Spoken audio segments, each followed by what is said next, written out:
As I mentioned in the previous lecture, that we are going to discuss the problems which are based on electrochemical series. For that, I am going to take a reference of our textbook, page number 119. There is one question number 3, sub question 12. In that given question, they have given us the standard potential of various electrodes and asked us to identify oxidizing agents and arrange them in order of increasing strength under standard state condition. Increasing strength of oxidizing agent, they mean to say. So this is what they have asked us of the standard potentials mentioned below. Now for this, as I mentioned in the application part, the half reactions or the reduction potentials having positive value, they prefer to undergo reduction more readily, and that is why they can be used as good oxidizing agents. So among all these potentials mentioned, the one who has positive potentials, they can be your oxidizing agents. So of this, the oxidizing agents we have, that is iodine, chlorine and bromine. These are the three non-metals which will be better oxidizing agent, and if we have to arrange them all in increasing oxidizing agent strength, means now we have to move from negative potential to positive potential, that is high negative to high positive value. So the order is, first will be the aluminium, which is the lowest, minus 1.66 volt. Then comes Fe, whose potential is minus 0.44 volt. Then comes cadmium, whose potential is minus 0.4 volt. Then comes iodine, whose potential is 0.54 volts. Then comes bromine, whose potential is 1.09 volt. And then comes chlorine, which is the highest one with a potential 1.36 volt.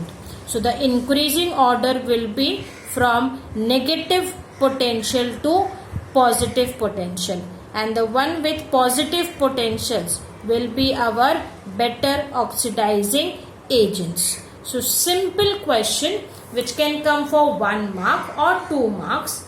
In this, remember, whenever they ask you to arrange them in the order, the whole order need to be correct. Here, even if we make a single mistake, total marks we will gain will be 0. So please remember, either the whole order should be correct or straightforward it will give you negative, that is 0 marks. Sometimes students write down the order properly, but they write this sign wrong. If I write down a reverse sign in this, the order will not be increasing, then it will be decreasing. That will also give you 0 marks only. So please students, make sure you are writing down the order with a correct sign. So this is the increasing strength of oxidizing agent. Then the next problem we have, which is again from the textbook, page number 119. It's question number 3, sub question 13, where they have given us the standard potentials of particular electrodes, and now they have asked us to arrange them in the order of increasing, reducing agent strength under standard state condition. So as it is reducing agent, the one whose potentials is more negative will undergo oxidation, and they will be our better reducing agent. So this time the arrangement will be other way around.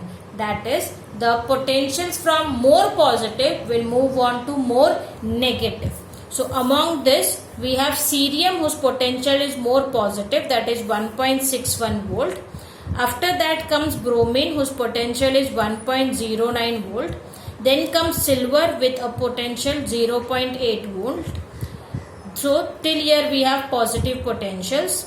Then we have to move with negative potentials.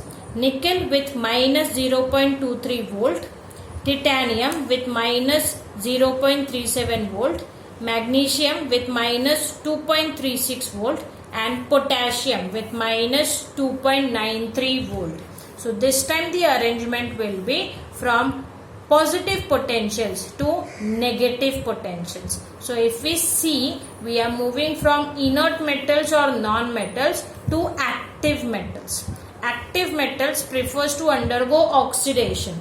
So that is what they will lose electron. So they will be used as better reducing agent. Again, as I mentioned, make sure about the sign. The question asked is increasing. So we have to show the sign properly. After discussing the two types of numericals, which was to arrange them in the increasing oxidizing agent strength and to arrange them in the increasing reducing agent strength, the next question we have again from the textbook, page number 119. The question is question number 3, sub question 14, where they have given us few reaction and asked us to find out whether the given reactions will occur spontaneous under standard state conditions or not. Now, to find out the spontaneity as mentioned in the application, it is important to find out the cell potential. So we will just find out the cell potential and according to that we will determine its spontaneity. Now the first reaction they have given us, that is calcium solid combines with cadmium 2 plus in aqueous form to give us calcium 2 plus aqueous form plus cadmium solid. Means if you see in this reaction, calcium is undergoing oxidation and cadmium is undergoing reduction. So we make use of our formula. E naught cell is equals to E naught cathode minus E naught anode. The one who undergoes oxidation is our anode and the one who undergoes reduction is our cathode. Means cadmium is our cathode and calcium is our anode. By making use of our EMF series, we simply write down their potentials. Well, after writing down the potentials, we simply calculate and find out the cell potential, which comes to be 2.463 volt. So, as the EMF being positive, the above reaction, this would occur spontaneously under standard state conditions. Remember, they have asked us to determine the spontaneity. So, simply do not find out the value and leave it there. After finding out the value, do not forget to mention this statement. That is, because E naught cell is positive, the above reaction would occur spontaneously under standard state condition.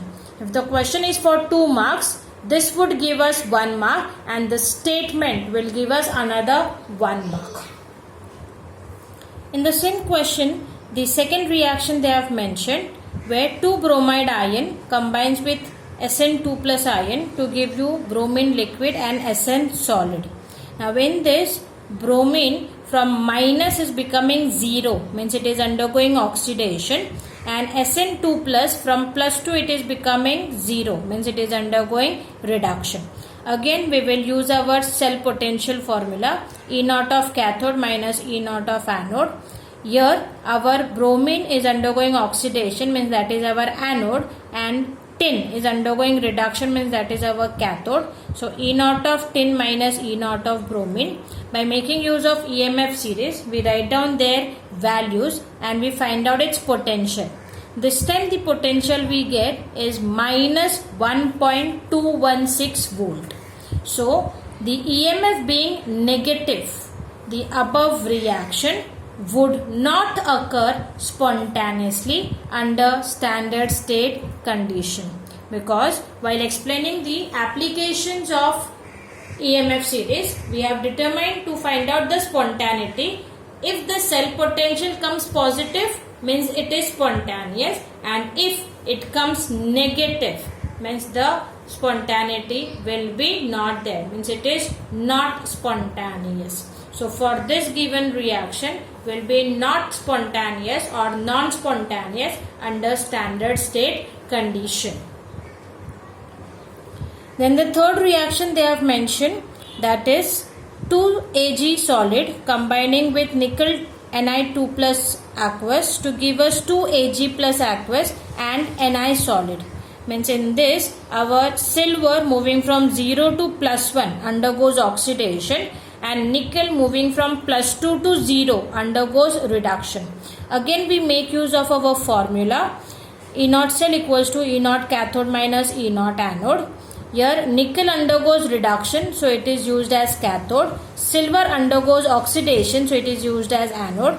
By making use of its E naught values, we find out the cell potential, which again comes to be negative. So EMF being negative, the above reaction would not occur spontaneously under standard state conditions. So this again helps us to tell that the EMF being negative, this is non-spontaneous, means it would not be spontaneous. So these are the three numericals which are based on the applications of EMF series. So EMF series is the last part for electrochemistry. We have discussed everything about the electrochemical cell. A quick revision about what we have discussed till now. We first discussed the two types of electrochemical cell, that is galvanic cell and electrolytic cell. Electrolytic cell, we have discussed electrolysis of molten NaCl. Then we have seen its reactions and later on part.